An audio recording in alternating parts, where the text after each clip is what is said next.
Welcome to Two Open Doors, the podcast that explores our power to open or close the doors of relationship with the important people in our lives. We hope you'll learn from and share your wisdom with our community. Thanks for joining us.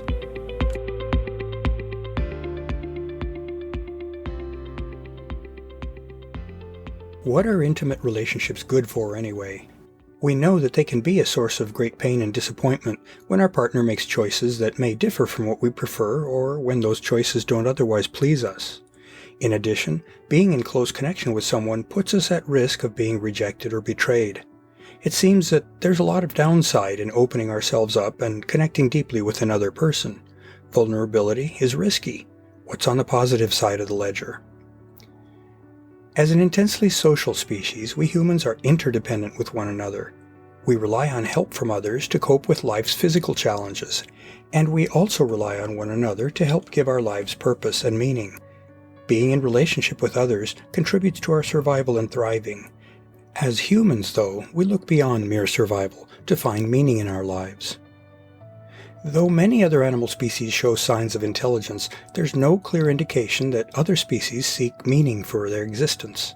Perhaps that's not too surprising.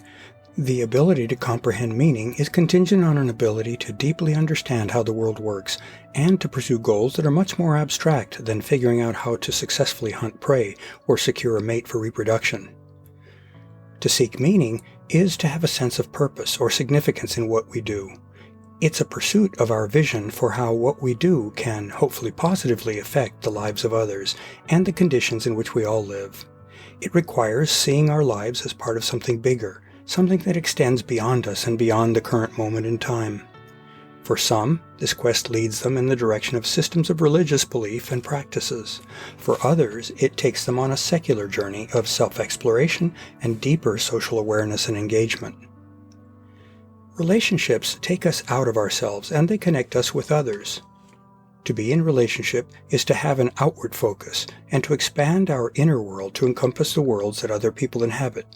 In that way, relationship calls us to transcend ourselves and to grow our boundaries and increase the depth of our interactions with the world of people and things outside of us. As the title of this post suggests, being in deep relationships can bring out the best in us. What does best mean in this context? How can we gauge how good something is, let alone whether it's the best? After all, best is a very qualitative and subjective term. What one person sees as good or best might be judged quite differently by another person. I'd like to suggest that when we say that intimate relationships can bring out the best in us, we are thinking about two different possibilities. First, when we think about ourselves, relationships can help us more fully realize and express our personal potential. We'll explore this in more detail shortly. When we consider our connection with people and things around us, outside of ourselves, relationships can help us better coexist with and provide support and benefit to those external entities. To the extent that we're social creatures for whom the prosperity of the groups that we belong to also benefits us, relationships can bring out the best of our social interactions. We'll also explore this further in a moment. As we've noted repeatedly in prior posts, self-knowledge is the foundation for other relationships. Unless we have a good understanding of who we are and what we want in life, we have little basis for understanding others. When we interact with others in the course of an intimate relationship, we find ourselves confronted with all sorts of questions and choices. We find ourselves considering what brings us pleasure and satisfaction. Those considerations enable us to set and pursue life goals that will bring us lasting value, rather than proving to be a waste of our time and energy. We contemplate what our personal boundaries are in the inevitable negotiations that occur in making joint decisions with partners. We find emotions and reactions welling up in us during our interactions with partners, driving us to try to understand those reactions. We share adventures with our partners, through which we may discover more about our talents, limitations, likes and dislikes. All of this, and more, help us come to better understand ourselves. The self-knowledge that we gain through deep relationships helps us decide what we want to do with our life.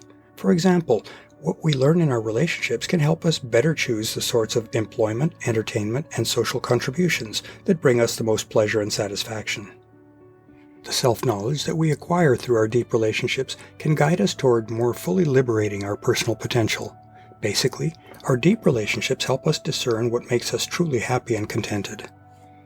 That's an important thing to know if we're to avoid a life of potential drudgery and draining subservience to others. In any relationship, two individuals interact in order to decide what things they want to do and share together. Since individual desires aren't always aligned, that means that the partners in an intimate relationship must learn how to communicate effectively, negotiate fairly, and compromise with and accommodate one another. Without those skills and orientations, the relationship won't be stable and harmonious. We can't really develop those crucial social abilities by ourselves. Our close relationships serve as a sort of crucible in which we try things out, experience our partner's reactions, and adjust as necessary. Those formative interactions occur outside of ourselves, and if we successfully navigate them, they arguably make us better social beings. Both we and our partners benefit from the resulting smoother and more satisfying interactions. Our resulting improved social skills benefit all of the groups in which we participate. In that way, we become our best social self. One of the aspects of becoming a better social being is that we learn how to balance our self-interest with the interests of our partners. As children, we're inclined to pursue whatever feels good to us, or whatever pleases us in other ways. As mature adults, we've hopefully learned that the world does not revolve around us, and that everyone we interact with expects to be treated fairly. In an intimate relationship, we're motivated by love for our partner, and we learn that we need to demonstrate and actualize our love by doing what we can to support our partner's needs and desires. In finding our best social self in the context of intimate relationships, we learn to strive to be unselfish. That is, we fairly consider and support what our partner wants, not just what we want. Note that this isn't a call to become selfless. Both we and our partners need to attend to our legitimate needs as well as theirs. While some belief systems emphasize the importance of being unselfish toward others, that mandate is sometimes misconstrued as a call to empty ourselves for the sake of others. While that might sound altruistic, it's not sustainable, and it can lead to self-harm for the overgenerous partner.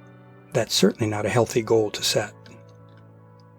We'll close by considering one more key benefit of being in an intimate relationship, the joy and the growth that come from having loving companionship. Feeling deeply known and valued by someone we love and respect can truly bring out the best in us. We all need validation. We want to be wanted and invited into the life of our beloved.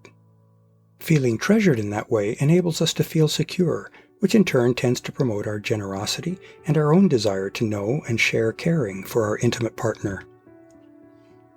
This mutual feeling of appreciation can play out in all aspects of a couple's lives, in the trust and playfulness of their lovemaking, in the mutual desire to support each other in the pursuit of their life goals, and in their desire to share and savor their partner's life activities. Feeling that we're in the company of someone who deeply loves, respects, and supports us lets us let go of worrying about ourselves and focuses us more on what we can do for our partner and for others. That manifestation of who we are probably reflects much of what's best in us. To learn more about Two Open Doors and to engage with our community, I'd like to invite you to visit the Two Open Doors private Facebook group, the Two Open Doors meetup group, and the Two Open Doors website and blog at twoopendoors.com. I also invite you to contact me directly by writing to me at Claude, C-L-A-U-D-E, at twoopendoors.com. I'd love to hear from you, and I'll use your inputs to guide my work on future blog posts and podcast episodes. Thanks for visiting Two Open Doors.